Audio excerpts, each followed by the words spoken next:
harapan bangsa sama Lampung. Dalam video kali ini saya akan menjelaskan materi bab 4, yaitu konflik sosial, di mana konflik sosial terbagi menjadi 8 subbab. Yang pertama, hakikat konflik sosial. Kedua, teori konflik sosial. Ketiga, bentuk konflik sosial di masyarakat. Keempat, macam-macam konflik sosial di masyarakat. 5. Kekerasan dan konflik. 6. Dampak konflik sosial di masyarakat. 7. Resolusi konflik sosial. 8. Upaya penyelesaian konflik sosial di masyarakat. Baik, saya akan menjelaskan materi pertama, yaitu hakikat konflik sosial.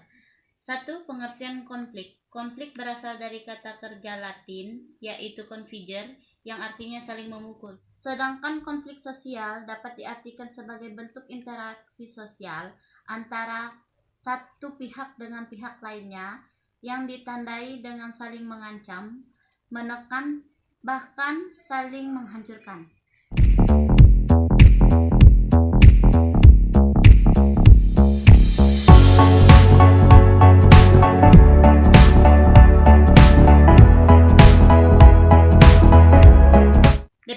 Definisi menurut para ahli. Menurut Sarjono Sukanto, konflik sosial merupakan suatu cara dalam rangka ingin meraih tujuannya, sehingga setiap individu atau kelompok akan mengenakan segala cara, termasuk hal itu adalah ancaman atau kekerasan sebagai bentuk dari pertentangan atau perselisihan kepada lawannya, sehingga proses ini yang disebut dengan konflik.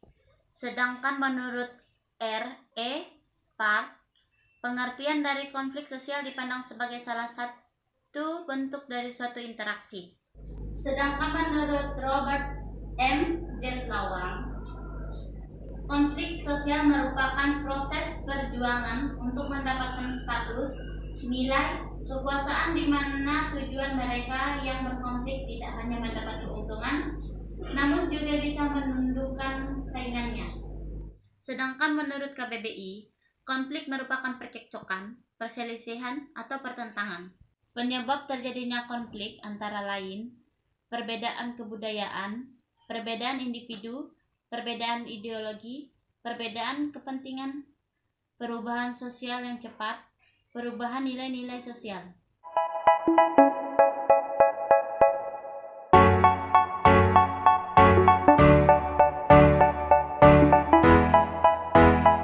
Baik, kita masuk pada materi kedua, yaitu teori-teori konflik sosial. Menurut Lewis A. Coser, menurut Coser, tidak selamanya konflik bersifat negatif, bahkan konflik dapat menjadi positif. Konflik dapat menjadi positif dalam hal membantu mewujudkan rasa persatuan dan kesadaran akan hidup bermasyarakat. Menurut Karl Marx berpendapat bahwa bentuk-bentuk konflik yang terstruktur antara sebagai individu dan kelompok muncul terutama melalui terbentuknya hubungan-hubungan pribadi dalam produksi. Jadi, Marx beranggapan bahwa asas kepada pembentukan sebuah masyarakat adalah disebabkan oleh faktor-faktor ekonomi seperti tanah, modal, industri, dan perdagangan. Sedangkan menurut Ralph Dahrendorf berpendapat bahwa setiap kelompok seseorang berada dalam posisi dominan, berupaya mempertahankan status quo, yang berarti orang tersebut mempertahankan keadaan sekarang yang tetap seperti keadaan sebelumnya. Baik, kita lanjut materi ketiga, yaitu bentuk-bentuk konflik sosial. 1. Konflik individual. Konflik individual adalah konflik dalam masyarakat antar seorang individu dengan individu lainnya. Contoh, konflik antar pelajar yang memperebutkan tempat duduk. 2. Konflik kolektif. Konflik kolektif adalah konflik yang melibatkan kelompok individu dengan kelompok individu lainnya. Contoh, konflik antar Israel dan Palestina dalam memperebutkan wilayah. 3. Menurut Taman dan Burgess 1921, Keduanya beranggapan bahwa konflik merupakan sebuah bentuk yang berbeda dari kompetisi ataupun persaingan. Materi keempat, macam-macam konflik sosial di masyarakat. 1. Konflik individu. Konflik individu adalah konflik yang terjadi antara individu dengan individu atau dengan kelompok masyarakat. Jenis konflik ini sangat sering terjadi di dalam keluarga, pertemanan, dunia kerja, dan lainnya. 2. Konflik rasial. Konflik rasial adalah konflik yang terjadi antara dua ras atau lebih yang berbeda. Konflik rasial akan terjadi ketika setiap ras merasa lebih unggul dan lebih mengutamakan kepentingan kelompoknya sendiri di atas kepentingan bersama. 3. Konflik agama. Konflik agama adalah konflik yang terjadi antara kelompok-kelompok yang memiliki agama dan keyakinan berbeda. 4. Konflik antar kelas sosial. Adanya pengelompokan kelas di dalam masyarakat sangat berpotensi menimbulkan terjadinya konflik. 5. Konflik internasional. Konflik internasional adalah konflik yang terjadi antara negara-negara di dunia, baik itu negara berkembang maupun negara maju. Manfaat konflik. Konflik dapat meningkatkan solidaritas kelompok. Konflik juga dapat berfungsi sebagai alat perubahan sosial.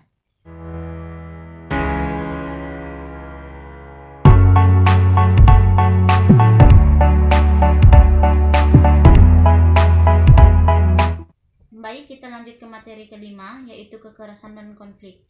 Kekerasan adalah bentuk lanjutan dari konflik sosial. Dalam Kamus Besar Bahasa Indonesia atau KBBI, kekerasan didefinisikan sebagai perbuatan seseorang atau kelompok yang menyebabkan cedera atau matinya orang lain, atau menyebabkan kerusakan fisik atau barang orang lain.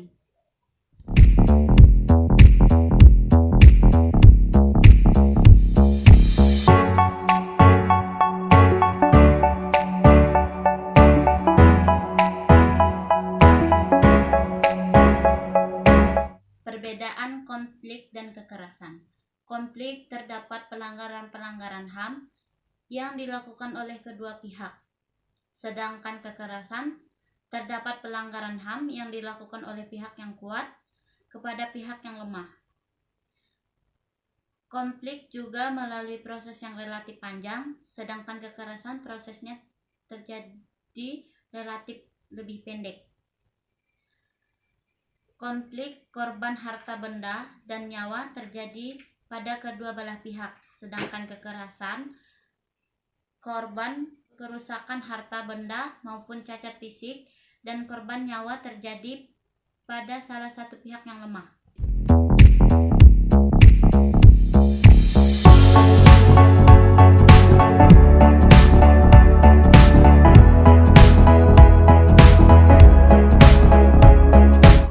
Sedangkan persamaan konflik dan kekerasan antara lain, kedua-duanya merupakan salah satu proses sosial dalam bentuk disosiatif. Kedua-duanya terdapat pelanggaran hak asasi manusia. Kedua-duanya merupakan korban kerusakan harta benda, cacat fisik ataupun korban.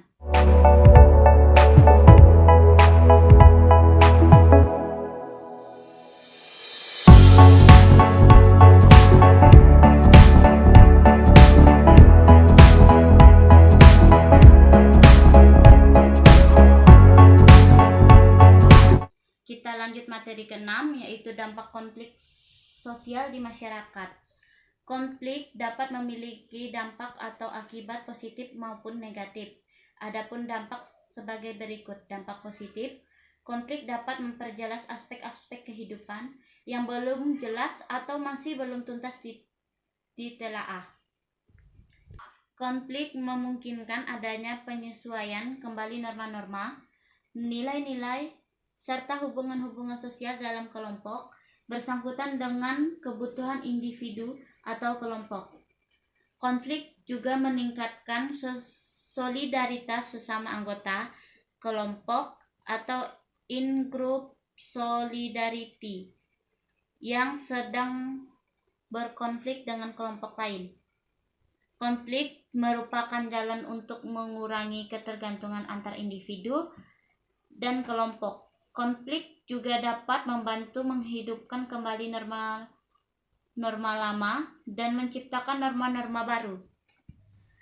Sedangkan dampak negatif dari konflik yaitu keretakan hubungan antara individu dan persatuan kelompok, kerusakan harta benda, dan jatuhnya korban manusia. Perubahan sikap kepribadian para individu, baik yang mengarah pada hal-hal positif atau negatif. Munculnya dominasi kelompok pemenang atas kelompok yang kalah. Baik, kita lanjut pada pembahasan ketujuh, yaitu resolusi konflik sosial. Menurut Morton Deutsch, resolusi konflik merupakan sekumpulan teori dan penyelidikan yang bersifat eksperimental dalam memahami sifat-sifat konflik, meneliti strategi terjadinya konflik, kemudian membuat resolusi terhadap konflik. Profesor Dr. Aloliveri berpendapat bahwa resolusi konflik bertujuan menangani sebab-sebab konflik dan berusaha membangun hubungan baru yang relatif dapat bertahan lama di antara kelompok-kelompok yang bermusuhan. Baik, kita lanjut pada pembahasan terakhir, yaitu upaya penyelesaian konflik sosial di masyarakat. 1. Koersi. Koersi adalah salah satu bentuk akomodasi yang dilakukan melalui paksa fisik atau psikologis kepada pihak-pihak yang terkait. Kedua, kompromi. Kompromi adalah salah satu bentuk penyelesaian konflik yang dilakukan dengan cara mengurangi segala bentuk tuntutan untuk mencapai suatu penyelesaian yang dianggap pantas. Ketiga, arbitrasi, yaitu cara penyelesaian konflik sosial yang dilakukan untuk mencapai sebuah kompromi dengan melakukan jembatan pada pihak ketiga yang tentu saja pihak ketiga ingin bersifat formal karena pihak-pihak yang terkait tidak mampu menyelesaikan masalah sendiri. Keempat, mediasi. Mediasi yaitu akomodasi yang membutuhkan pihak ketiga. Pihak ketiga sebagai penasehat. Kelima, konsiliasi, yaitu usaha memperbaiki pihak yang bertikai untuk mencapai suatu kesepakatan. Keenam, rekonsiliasi, yaitu usaha menyelesaikan konflik pada masa lalu sekaligus memperbaharui hubungan ke arah perdamaian yang lebih harmonis. 7. Stalemate, yaitu proses akomodasi yang terjadi karena kedua belah pihak memiliki kekuatan seimbang sehingga pertikaian berhenti dengan sendirinya. Kedelapan, transformasi publik, yaitu upaya penyelesaian konflik dengan mengatasnamakan akar penyebab konflik sehingga dapat mengubah konflik yang bersifat destruktif menjadi konflik konstruktif. Kesembilan, adjudikasi, yaitu penyelesaian konflik di pengadilan. 10. Segregasi, yaitu tiap-tiap pihak memisahkan diri dan saling menghindar untuk mengurangi ketegangan. Baik, yang terakhir, ke-11, konversi, yaitu penyelesaian konflik dengan cara sebelah satu pihak bersedia mengalah dan menerima pendirian pihak lain. Sekian dari video pembahasan kali ini. Saya mohon maaf jika ada kesalahan kata yang kurang berkenan, dan akhir kata saya ucapkan terima kasih.